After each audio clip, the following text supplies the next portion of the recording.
Кеш жарық құрметті оқушылар, біз бүгін қаңтар ұбт-сына дайындығымызды жалғастырамыз. Яғни 2026 қаңтар ұбт-сында, наурыз ұбт-сында келу ықтималдығы өте жоғары сұрақтар бойынша Қазақстан тарихынан нұсқа талдайтын боламыз. Сонымен мен экранға екінші нұсқаны көрсетейін.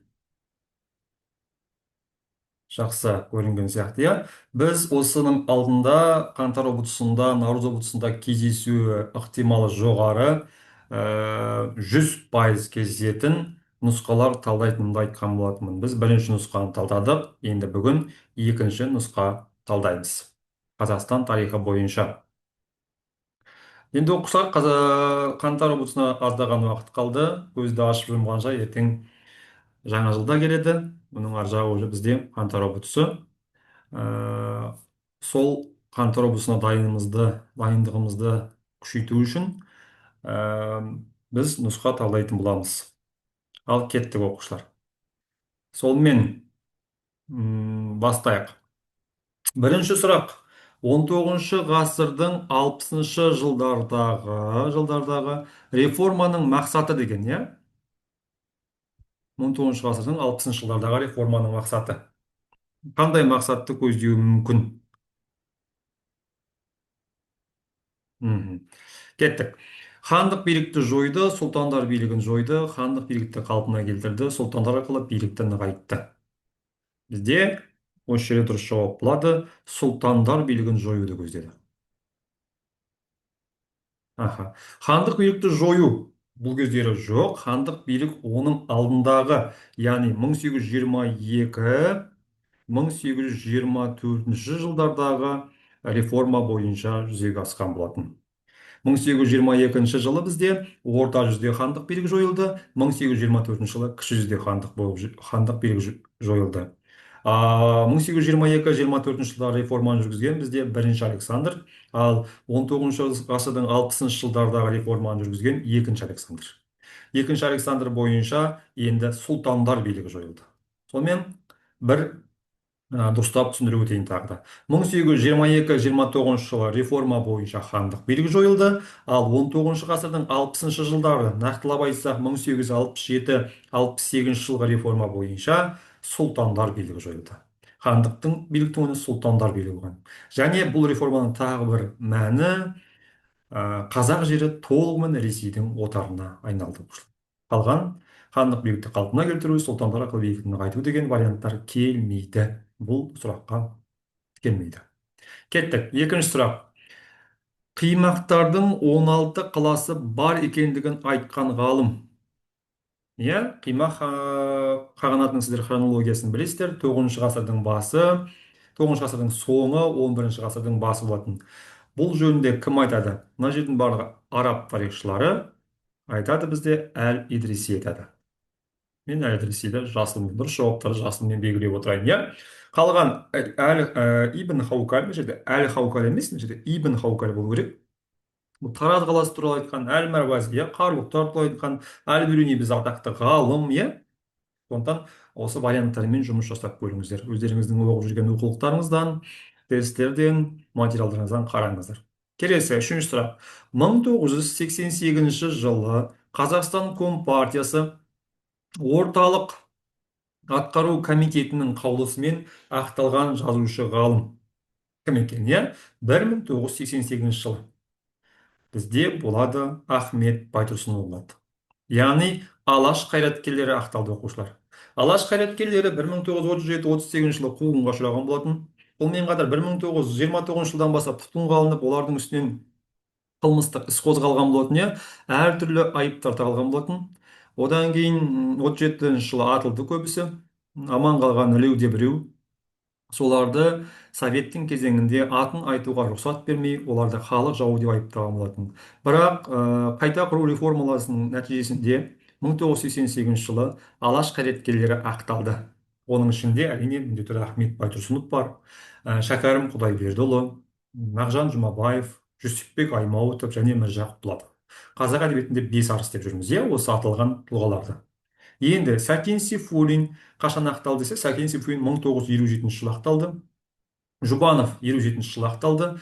Бұл Ахмет жұбан емес, құдайберген жұбанов, тіл ғалымы, атақты Ахмет байтұрсыновтардан кейінгі біздің қазақ тілінің өте мықты ғалымы. Иә, ілияс жансүгіров ақын, жазушы. Ілияс жансүгіров та 57 жылы ақталды. Сонда қазақ зиялыларының бір бөлігі 57 жылы ақталды, екінші алаш зиялылары 88 жылы ақталды. Одан кейін 91 жылы тәуелсіздік алғаннан кейін де ақталғандары болды. Келесі сұрақ оқушылар.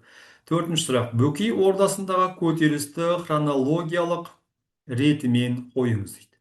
Бөкей ордасындағы көтеріліс қашан болды? 1836, 1838 жылдары болды. Немесе ішкі ордадағы көтеріліс деп атаймыз.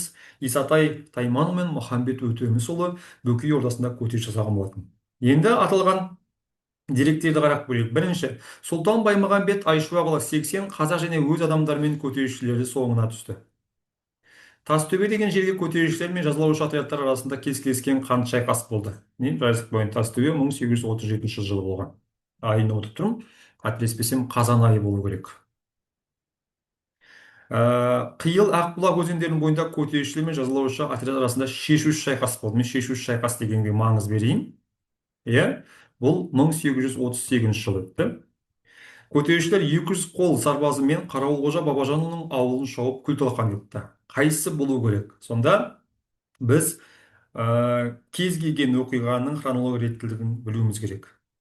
Енді көрейік. Бұл қиын сұрақтардың бірі болды. Осы былтырғы кездескен бізде дұрыс жауабы 4 бірінші болу керек. 1836 жылы болу керек, қателеспесем, айын ұмытып тұрмын.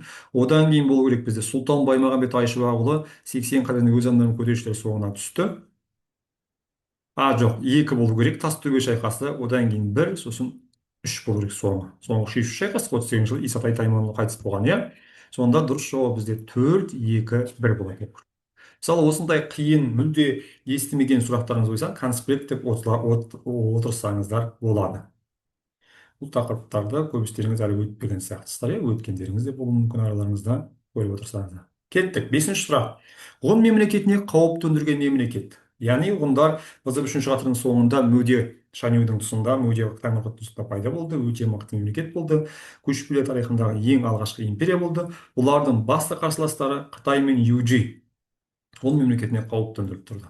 Южилармен 4 ғасыр соғысқан екен, Қытаймен де соғысты, бірақ кейіннен Қытай ғұндарды 2-ге бөліп жіберді.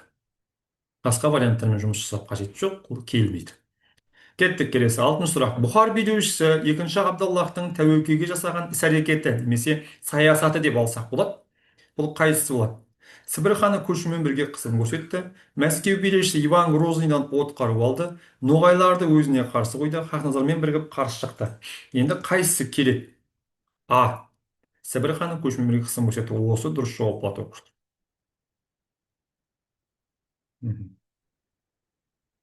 Сарымен қояйын. Басқа варианттар қате. Мәскеу билеушісі Иван Грозыйдан от қару алған жоқ. Мәскеу билеушісі Иван Грозыйдың Хақназардың тұсында саудаға қарым-қатынастар, дипломатиялық қарым-қатынастар болған. Ноғайларды өзіне қарсы қойды дегенде вариантта қате. Ондай болғанша Хақназармен бірігіп қарсы шықты деген жоқ. Хақназар Тәуекелдің алдында хан болып кеткен, иә. Енді комментарийға жазып жіберіңіздер, оқушылар. Осы мұқият тыңдап отырсаңыздар, Тәуекел ханның билік еткен жылдарын пікірге жазыңыздар, иә. Хақназар ханның билік еткен жылдарында жазып өтсеңіздер болады. Келесі 7-ші. Уақытша үкімет кезінде Қазақстанды басқарған басшыларды сәйкестендір дейді. Уақытша үкімет қашан құрылды? Бірінші соған тоқталайық. Уақытша үкімет бізде 1917 жылы ақпан төңкерісінің немесе революциясының нәтижесінде құрылды. Иә, Ресей империясы жойылды, Романов әулеті биліктен кетті, Ресейде монархия құлады, оның орнына уақытша үкімет құрылды. Енді уақытша үкімет өзінің Қазақстанда өкілдерін жібереді, яғни Қазақстанды басқару адамдарын жібереді, тұлғаларын жібереді. Олар кімдер? Торғайды кім басқарды десе, Торғайды бізде басқарады Әлихан Бөкейхан басқарады. Түркістанды кім басқарады десе, Мұстафа Шоқай басқарады. Жетісуды кім басқарады десе, Мұхамеджан Тынышпаев болады. Сонда бір бізде болады Б. Бір Б бар ма? Бар, иә. 2 бізде Түркістан болады А. Сонда бізде болады Б жауабы дұрыс болады екен. Мен жасылмен белгілеп қояйын, иә. ұстап тағы да бір қарап алыңыздар, иә. Келесі кеттік оқушылар. Ұжымдастырумен қатар жүргізілген саясат. Яғни ұжымдастыру қашан жүрді? Ұжымдастыру бізде 1927 жылы басталып, 31-32 жылдары аяқтала бастады, немесе 28-ден басталып. 20 ғасырдың 20-30 жылдары болды дейік, иә. Сонда ұжымдастырумен қатар жүргізген саясат бізде индустрияландыру деген жауап бар. Бірақ мына жерде индустрияландыру жоқ мына қатарда, иә. Енді көбісі осы жерден шатасты. Былтырғы мысалы ұмытты. Ұжымдастырумен қатар жүргізген саясат бізде оқушылар жер су реформасы деген болады. Қандай екен? Жер су реформасы. Яғни 20-шы жылдары жүргізілген. Астық дайындау енді сол жер ол тың игеруге жатады. Тың игеру бізде 1954 жылы болды. Қайта құру реформасы бізде 1985-91 жылдары болды. Кеттік. 9-шы сұрақ. Қазақ хандығы тұсында мұсылман дінінің орталығы. Қазақ хандығы тұсында мұсылман дінінің орталығы, иә. Бұл енді Түркістан әрине. Басқасы келмейді. Әкімшілікті орталық және діни де орталық болды, иә. Түркістанда бізде Қожа Ахмет Яссауи кесенесі орналасқанын білесіздер. Арыстанбаб кесенесі бар Отырар қаласында, иә. Сайрам келмейді. Сайрам бізде орта ғасырларда мықты қала болған. Бұрынғы атауы Испизап. Сарайшық бізде Ноғай ордасының астанасы. Жайық өзенінде орналасқан. Сонымен қатар Қыпшақтардың оң қанаты, иә, Алтын Орданың белгілі қаласы болған. Қазіргі Жайық өзені, яғни Атырау қаласының маңайында. Балықты бұл наймандардың астанасы. Балықты бізде Орхон өзені бойында орналасқан. Көбісі осыдан шатасқан. Балықты Орхон өзені бойында. Сарайшық қай өзен екен? Сарайшық Жайық өзенінің бойында орналасқан. Сайрам бізде Сырдарияның бойында орналасқан. Яғни Түркістан да Сырдарияның бойында, бірақ нақты емес, сол Сырдарияның маңайында орналасқан. Кеттік. 10-шы сұрақ. Жетісу жерінде күнге табудың нышаны болды. Тасмола келмейді. Тасмола бізде орталық Қазақстандағы Исидондардың мәдениеті. Тасмола мәдениетін бізде мұрт добалар құрайды. Сымтасты қола дәуірінің андронов мәдениетінің алғашқы мәдениеті бізде тамғалы тас болады. Тамғалы емес, тамғалы тас деп қояйық, иә. ЮНЕСКО-ның мәдени мұралар тізіміне енген. Онда біз сарық қой. Жақсы, есіктен алтын адам табылды, иә.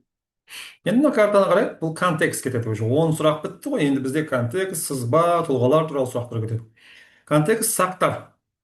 Сақтардың картасы көз алдарыңызда.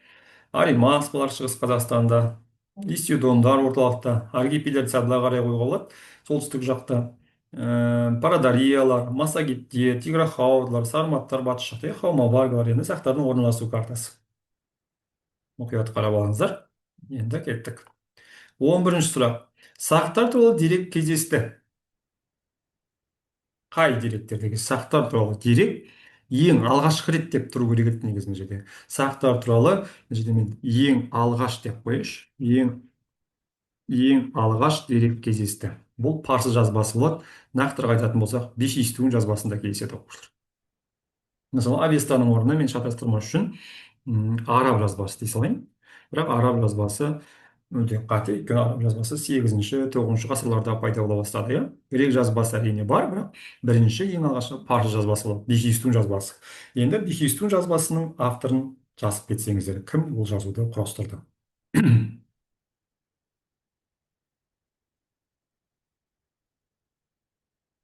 Келесі. Сақтар өмір сүрген мерзім, енді бұл оңай сұрақ. Сақтар бізде БЗБ бірінші мыңжылдықта өмір сүрді. Осы жерде мұқият болыңыздар осындай сұрақтарда, мысалы оқушылар кейде мысалы БЗ бірінші мыңжылдықты белгілеп жіберуіміз мүмкін, бірақ ол жерде Б деген жауап жоқ қой. Сақтар БЗБ біздің заманымыздан бұрын, иә. Ал БЗБ екінші мыңжылдықта бізде қоланың игеруінің басталуы, яғни қола дәуірі андронов мәдениетінің пайда болған кезі болады, иә. Жетісу жерін мекендеген сақтар, 13-ші сұрақ. Жетісу жерін кімдер мекендеді? Жетісу жерін әрине Тиграхаудалар мекендеді, немесе карта географиялық орналасуын былай да айтамыз, иә, жетісу қазақстанның оңтүстік шығысы және оңтүстікте мекендейді дейміз. тиграхаудаларды басқаша шошақ бөріктілер деп те атаймыз. исидондар қазақстанның орталық бөлігін мекендеді. аргипилер қазақстанның солтүстік жағы немесе аралдың солтүстік батысын мекендеді дейді. келесі хаумалардан білесіз, амудария жағасында хауама сусын жасайтындар, иә. келесі 14. Орталық Қазақстанда өмір сүрген сақтар.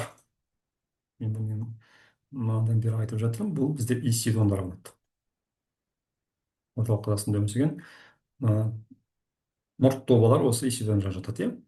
келесі 15. Қара теңіз бойындағы скифтерді сақтармен байланыстырған тайпа. Өте жиі кездесетін сұрақ. Бұл бізде сарматтар болады. Мгм. келесі контекст бізде Целиноград туралы оқушылар. Контекст не туралы екен? Целиноград емес, неміс автономиясының құрылуы туралы. Соған байланысты контекст кесіп, мына жерде жазылмай қалыпты. Кеттік 16. 1979 жылы 19 маусымда болған екінші митингтен кейін қабылданған шешім дейді. Яғни митинг Целиноград қаласында болды ғой. Мына жерде контекст, неміс автономиясының құру туралы. Осындай контекстке сіз міндетті түрде ұбт-да оқуларыңыз керек болады. Пробный ұбт болсын, наурыз ұбт, қаңтар болса, нағыз ұбт міндетті түрде оқыңыздар. Өйткені контекст дұрыстап оқысаңыздар, ішінен табуға болады. Кейбір кездері таба алмай қалу да мүмкіндігі бар, бірақ дұрыстап түсініп тұрсаңыз, кемінде 4 балл алып кетуге болады. Кеттік. Екінші митингтен кейін оқушылар болады. Неміс автономиясы құрылмайтын болды. келесі 17-ші сұрақ. Неміс автономиясына қарсы митинг болды. Енді оңай сұрақ. Әрине Целиноградта болды. Алматыда да бізде үлкен оқиға болды. Ол 86 желтоқсан оқиғасы. Онда біз бірінші нұсқада талқылағанбыз осы желтоқсан оқиғасына байланысты контекст, иә. Сонда былтыр желтоқсан оқиғасына байланысты контекст келді и Целиноград оқиғасына байланысты контекст келді. келесі 18. Неміс автономиясының әкімшілік орталығы. Орталығы демей ғой, орталығы болуы керек қала дейік, иә. Мына жерге жазайыншы. Болуы керек деп. Болуы керек болды. Сіз түсінбей қаласыздар тағы, иә. Керек болды. Өйткені неміс автономиясы құрылмады ғой. Егер құрылған жағдайда Ерейментау болу болатын. Көбісі Целиноград деп қояды. Орынбор бізде қазақ АКСР-ның алғашқы астанасы, иә. Семей Алашорданың астанасы, Алматы қазақ АКСР, қазақ КСР, Қазақстан Республикасының астанасы. келесі 19. Целиноград оқиғасының нәтижесі. Кеңес үкіметіне қарсы алғашқы толқу болған жоқ, басқа да толқулар болды. Көтерілістен кейін демократиялық белгілер енгізіле бастады. Ұлт саясат саласындағы дағдарыс құбылыстар қайшылықтар өрістеді, әрине ол түсінікті. Бірақ дәл осы жерде мынау кішкене шатастырады. Бұл жерде д неміс автономиясы құрылмайтын болды. Осындай шешім. Сонда алаңға көтерілісшілер митингке шыққанда мынандай лозунгтар алып келген екен, ұрандар. Қазақстан ешқашан бөлінбейді, неміс автономиясына жол жоқ деген. келесі 20-шы сұрақ. Неміс автономиясы құрамына енгізілмек болған аймақтар. көрейік. Шығыс Қазақстан мен солтүстік Қазақстан, солтүстік Қазақстан мен орталық Қазақстан, орталық Қазақстан мен батыс Қазақстан, батыс Қазақстан мен солтүстік Қазақстан. Бізде солтүстік Қазақстан мен орталық Қазақстан болады. Үшінші дұрыс жауап осы. Нақтылап айтатын болсақ, солтүстік Қазақстан облысы, Ақмола, Көкшетау, Павлодар,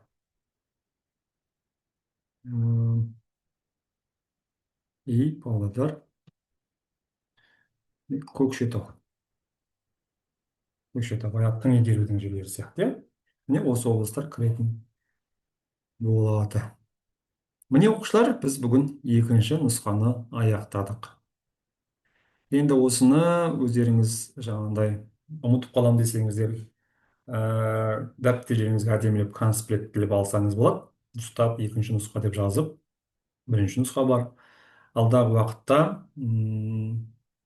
тағы да нұсқалар талдайтын боламыз. Қазақстан тарихынан, дүниежүзі тарихынан нұсқа талдау арқылы біз деңгейімізді көтеретін боламыз өзіміздің. Енді оқушылар үшінші нұсқа деп комментарий жазсаңыздар, көбірек жазсаңыздар, иә, немесе пікір жазып қалдырыңыздар. Сұрақтарыңыз болса, ұнаса пікір жазыңыздар. Пікір көбірек жазылса, біз үшінші нұсқаны талдайтын боламыз. Сау болыңыздар, барлықтарыңызға сәттілік.